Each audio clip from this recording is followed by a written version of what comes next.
램지와 비활성 기체 원소의 발견. 노벨상 나와라 뚝딱 시간입니다. 오늘은 비활성 기체와 관련된 노벨상 이야기를 해볼까 합니다. 자연과학 연구의 가장 두드러진 특징 중 하나는 물리와 화학이 갖는 보완적인 역할인데, 한 분야의 발견이 항상 다른 분야에 영향을 끼치게 됩니다. 예를 들면 1904년 노벨 물리학상을 받은 특정 기체의 물리적 특성을 고려한 레일리의 연구가 순수 화학 분야에서도 신기하고 중요한 발견들을 이끌어냈습니다.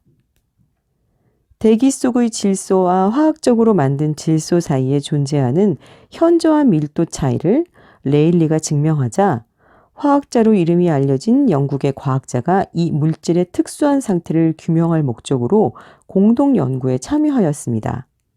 이 공동 연구의 결과로 이전에는 알려지지 않은 기체 성분이 공기에 포함되어 있어 대기 질소가 더 큰 비중을 갖는다는 것을 설명할 수 있었습니다. 램지는 새로운 기체의 특성을 신중히 연구하여 새로운 원소의 발견을 확실하게 입증함으로써 다른 원소와 함께 화학 원소표에 포함시켰으며, 이것을 무반응성 때문에 아르곤, 즉 비활성 원소라고 불렀습니다. 레일리의 화학 분야 공동 연구자는 지구 대기군에 있는 아르곤을 증명한 것에 만족하지 않고 그 이후로도 지각에서 아르곤의 존재를 찾는 데 열중하였습니다. 그 결과 그는 새로운 발견을 하게 됩니다. 그는 특정 우라늄 광물로부터 기체를 분리하였는데, 이것은 아르곤과 일치하지 않으며 지금까지 지구에서 발견되지 않아 오랫동안 찾아왔던 태양 원소 헬륨과 일치한다는 것을 밝혀냈습니다. 헬륨의 존재는 1868년 인도에서 일식을 관찰하던 프랑스의 천문학자 장센이 태양 채층을 분광기로 조사하면서 처음 증명하였는데요. 뒤이어 헬륨이 광천수나 특정 운석에 존재하며 아르곤처럼 아주 적은 양이 지구의 대기 성분에 있다는 것이 밝혀졌습니다.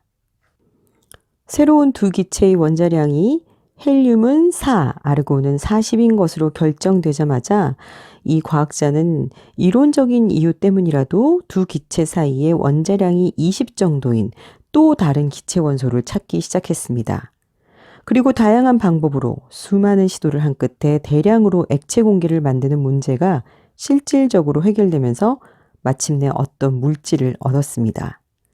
액체 공기에 기화가 일어나기 시작하는 낮은 온도를 이용하여 큰 어려움 없이 액체 아르곤의 상당량을 얻을 수 있었고, 분별 증류와 액체 공기의 직접적인 분별법으로 자유롭게 휘발하는 네온이라고 부르기 시작한 원소를 확인하는 데 성공합니다. 이것이 전부가 아니었습니다. 정상 온도에서는 기체 상태이고 아르곤보다 더 큰 밀도를 가지는 두 개의 새로운 원소를 거의 동시에 발견하여 크립톤과 크세논으로 명명하였습니다. 이 기체들은 공기 중에 존재하지만 양이 아주 적어서 아르곤은 공기 부피의 100분의 1 정도이고, 네온은 10만 분의 1이나 2, 헬륨은 100만 분의 1이나 2, 크립톤은 100만 분의 1, 그리고 크세논은 2000만 분의 1 정도입니다. 이 사실로부터 관련 연구들이 얼마나 어려울지는 전문가가 아니더라도 쉽게 추측할 수 있습니다. 그러나 수많은 난관에도 불구하고 그는 새로운 원소를 분리하고 그것들의 특성을 정확하게 연구하여 주기율표 내에서 그 위치를 결정할 수 있었습니다. 5개의 새로운 기체, 즉 영족 기체는 전기적 극성이 없어서 이전에 알려진 모든 원소와 완전히 구별되는 원소 그룹을 이루었습니다.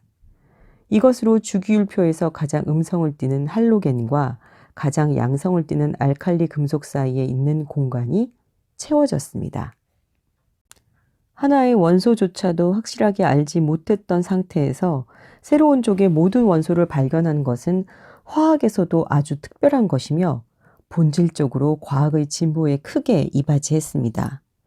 이 모든 원소들은 지구 대기의 성분이어서 과학 연구를 위해 쉽게 접근할 수 있는 것이었는데도 셀레, 프레이스틀리 그리고 라부아지에 시대부터 현재까지 공기의 화학적 물리적 특성을 측정하였던 저명한 과학자들까지 오랜 시간 좌절했던 것을 생각해 보면 이것은 매우 놀라운 것입니다. 이 발견은 이미 알려진 70개 원소의 새로 5개를 단순히 보탰다는 것 이상의 큰 의미가 있습니다.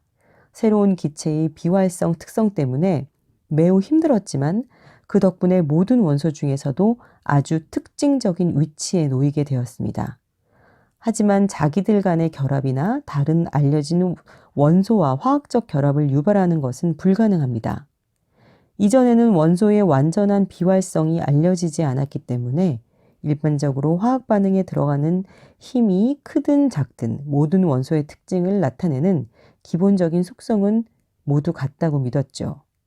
영족 기체의 발견은 원소 성질에 관한 우리들의 시야를 넓혀주고 우리 지식 앞에 있는 장애물을 제거하여 이론적인 관점에서 특히 흥미를 주었습니다.